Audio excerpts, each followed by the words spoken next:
No dia 19 de fevereiro, assim que eu recebi a notícia da manchete que chocou todo o Brasil, de que um homem de 35 anos foi considerado um marido de uma criança de 12 anos. Eu expus isso, tomou uma proporção de nível nacional e imediatamente já conversei com o Matheus para poder a gente ter essa reunião, para realmente ver as providências que podem ser feitas. Ele me disse que já foi instaurado um processo administrativo. O fim desta punição pode ser o afastamento, né, aí deste cargo.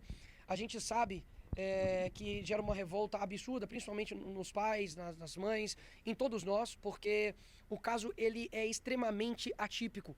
É uma mãe que sabia do que estava acontecendo, um homem de 35 anos que tinha relações sexuais com uma criança de 12, ou seja, é pedofilia, a lei é muito clara com relação a isso. Ele usava drogas em frente a esta criança, inclusive tinha ali, né, uma troca de dar cestas básicas, benesses àquela mãe, de uma forma, obviamente, de criar uma alienação ali naquela criança, né, naquela vítima.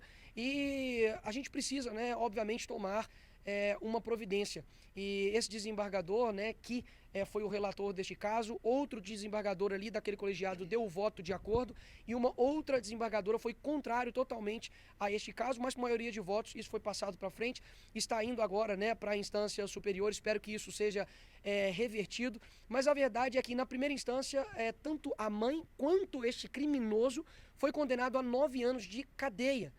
Então, o que aconteceu, né, para esse desembargador dar essa decisão tão diferente, esdrúxula, juridicamente falando? E aqui eu não estou como um representante legislativo para poder afrontar decisões judiciais, mas eu tenho plena convicção de que dentro, né, do direito há diversas divergências e teses jurídicas, mas essa não se encaixa em nenhuma. Não existe numa decisão judicial o juiz alegar que é uma normalidade na comunidade. Ora, na minha comunidade onde eu nasci também tem crianças que são escravas do tráfico, por exemplo. Você não vai condenar esses criminosos porque há uma normalidade na comunidade. Então isso é assim um absurdo sem precedentes.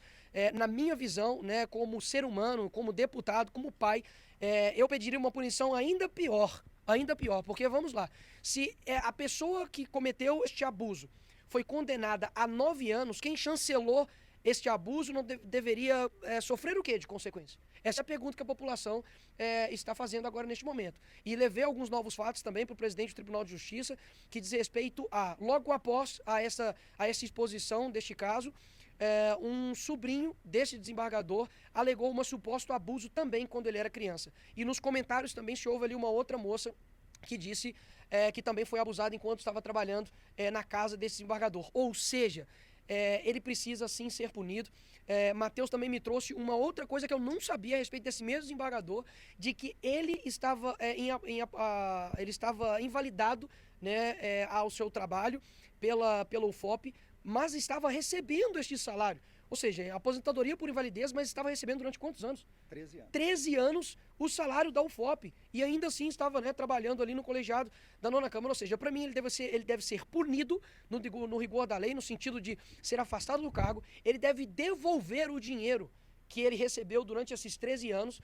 E para mim, agora eu falo aqui como Nicolas, sem envolver tribunal, sem envolver nenhum outro, de que para mim esse juiz ele deve ter uma punição ainda mais severa. Porque não tem como alguém dar uma normalização de uma decisão esdrúxula dessa. Então foi isso que nós fizemos aqui hoje e eu espero que realmente esse caso não se normalize aqui no nosso país, porque isso abre um precedente terrível para as crianças aqui do nosso país. Inclusive, até hoje não foi se colocado o Cadastro Nacional de Pedófilos. Nós aprovamos isso, foi sancionado e até agora o presidente Lula não operacionalizou isso. Ou seja, não está na minha mão mais. Aquilo que eu tinha que fazer como deputado federal, eu fiz, que foi votar, interceder para o aumento da pena de crimes hediondos. PT e PSOL votaram o contrário.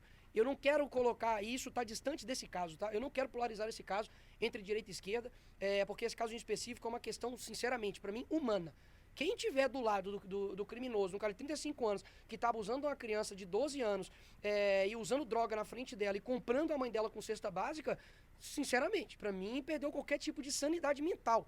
Então eu não quero polarizar esse caso e não estou fazendo isso. Só estou te respondendo o quê? No caso específico de medidas que a Câmara Federal pode fazer, nós fizemos.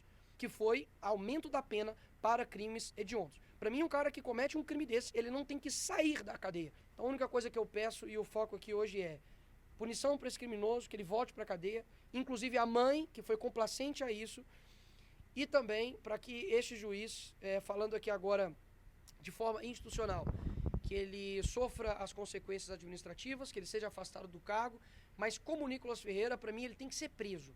Essa é a minha como Nicolas Ferreira, tá certo? Não envolvendo tribunal, não envolvendo nenhum outro, porque afinal de contas, se esses dois foram condenados a 9 anos por cometer um crime, quem chancela esse crime, não acontece nada. Então, assim, o que isso passa para a sociedade? Esse é o ponto que é principal aqui, que eu acho que deva ser levantado.